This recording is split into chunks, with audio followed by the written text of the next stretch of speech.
Sir ఒక అందరికీ ఒక ట్విస్ట్ లాగా ఉంది అసలు మూవీ ట్విస్ట్ కన్నా ఎక్కువగా. అసలు శేఖర్ కమ్ల సార్ ఏంటి అసలు ఈ కుబేరాతో ఈ కైండ్ ఆఫ్ ట్విస్ట్తో ఉన్న మూవీ చేయడం ఏంటి అనే ఫీలింగ్ ఉంది సార్.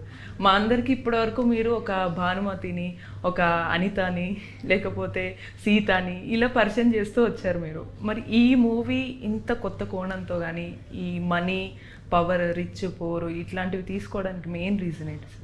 రీజన్ ఏం లేదమ్మా, అంటే ప్రతి మేకర్ కానీ రైటర్ కానీ ఒకే కైండ్ ఆఫ్ సినిమాలు అంటే కొంతమంది తీస్తారేమో కానీ నాకు అది అంటే ఎప్పుడొకప్పుడు మనం ఎత్తుకుంటూ ఉంటాం కథలు బేసిక్గా. అంటే నాట్ జస్ట్ ఇప్పుడు ఓకే ఎత్తుకున్నప్పుడు ఇది ఒక రొమాన్స్కి పనికి వస్తుంది అట్లా చూడను. బేసిక్గా ఏ ఈవెంట్ నన్ను ఇన్స్పైర్ చేస్తే ఇప్పుడు లీడర్ అనేది అట్లా ఆ టైంలో అలా చెప్పాలనిపించింది. స్టూడెంట్స్ అంటే హ్యాపీ డేస్ అలా.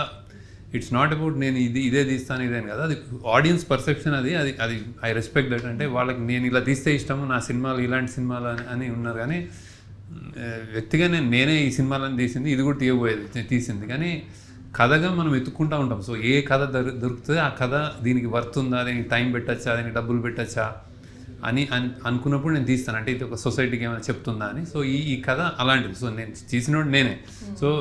సో ఇది ఇది ఇది ఇది ఆ జానర్ కాదు, ఇది వేరే. కానీ సో ఇది ఒక గొప్ప థాట్ అని అనుకుంటున్నాం. ఇది అంటే బేసిక్గా అది అక్కరైంది, అది ఎవరికైనా అవ్వచ్చు కావచ్చు. సో మనకి ఎప్పుడు కనిపించింది మన చుట్టూ ఉన్న ప్రపంచం అని ఏదైతే ఇన్విజిబుల్ పీపుల్, మనం అయితే వెళ్తూ ఉంటాం, ఆడుకుని చూస్తాం, రోడ్డు మీద ఉన్నారో చూస్తాం, కానీ మనం ఏం వాళ్ళు ఏంటి అని తెలియదు. సో కొన్ని అలాంటి కథలు ఇంకొక అత్యంత గొప్ప, దీనికి కాంట్రాస్ట్గా అత్యంత గొప్ప క్యాపిటలిస్ట్, స్వార్థపరులు, అట్లా డబ్బులు ఉన్న వాళ్ళ కథలు వీళ్ళని జెక్స్టపోజ్ చేసి ఇప్పుడు వీళ్ళకి ఇప్పుడు ఒక బిలియనర్ వర్సెస్ ఒక బిగ్గర్ లాంటి కాన్సెప్ట్ తోటి ఇంట్రెస్టింగ్ అనిపించి ఒక థ్రిల్లర్ లాగా చేయడానికి అట్లా జెనిసిస్ దాని స్టోరీ. సో ఇది నా వేరే సినిమాకి వేరంటే ఇది నా సినిమానే వేరే కథ బేసిక్. అంటే అవసరం ఉన్న కథ.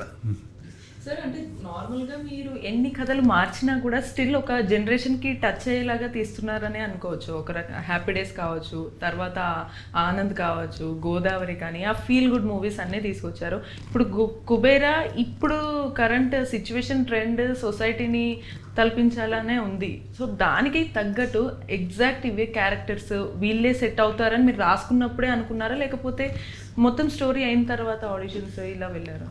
ఇది జనరల్ స్టోరీ అయిన తర్వాతే చేస్తాను. ఇది కూడా ఆల్మోస్ట్ అలానే మధ్యలో ఎప్పుడో రాస్తున్నప్పుడు ఇది వీళ్ళు బాగుంటారనే థాట్ వచ్చేసింది. సో అలానే ధనుష్ కంటే ఇంకెవరిని ఊహించలేము మనం. సినిమా చూస్తే మీకు తెలుస్తుంది. సో అలానే నాగార్జున గారు, సో అలానే జిమ్ సర్, అలానే రష్మిక, అందరూ యాప్ట్ అంటే స్టోరీ పాత్రలుగానే వచ్చారు. వాళ్ళు స్టార్గా మనకు అనిపిస్తుంది, నాకు భయం వేసింది. కానీ రావడం వాళ్ళు పాత్రలుగానే వచ్చారు. సినిమాలో మీరు అదే చూస్తారు బేసిక్గా, ఆ పాత్రనే గుర్తుపెట్టుకుంటారు.